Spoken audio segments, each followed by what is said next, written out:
कहानी सच्चाई की जीत। बहुत समय पहले की बात है। एक छोटे से गांव में हरिराम नाम का एक किसान रहता था। वो ईमानदार, परिश्रमी और नेक दिल इंसान था। उसके पास थोड़ी सी जमीन और एक बैल था, जिससे वह अपनी खेती करता था। गांव के लोग उसका बहुत सम्मान करते थे। उसी गांव में रघु नाम का एक लालची और चालाक जमींदार भी रहता था।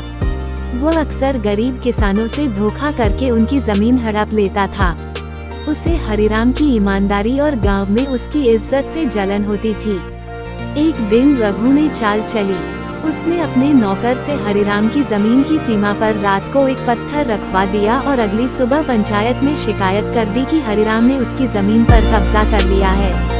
पंचायत बुलाई गई। गांव के बुजुर्ग और सरपंच आए। रघु ने झूठी बातें करके सबको भ्रमित करने की कोशिश की। हरिराम चुपचाप सब सुनता रहा। जब उसकी बारी आई तो उसने सिर्फ इतना कहा, मैंने कभी किसी की चीज नहीं छीनी।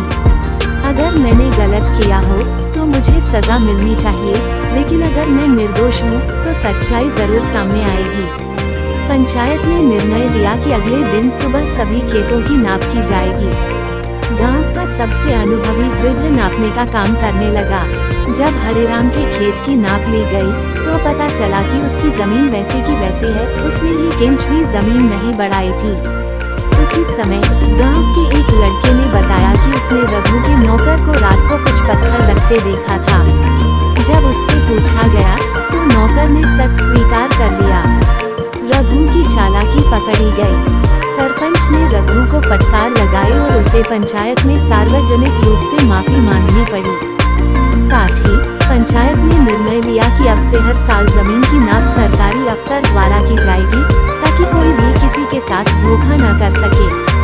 हरिराम ने रघु को माफ कर दिया और कहा, हम एक ही गाँव के लोग हैं, आपसे बैर रखने से गाँव का नुकसान होगा। सभी लोग हरिराम की विनम्रता और सच्चाई से प्रभावित हुए। वो दिन गांव वालों को ये सिखा गया कि सच्चाई चाहे जितनी भी देर से सामने आए, पर अंत में जीत उसी की होती है। नैतिक शिक्षा। सच्चाई की हमेशा जीत होती है और ईमानदारी कभी हार नहीं मानती।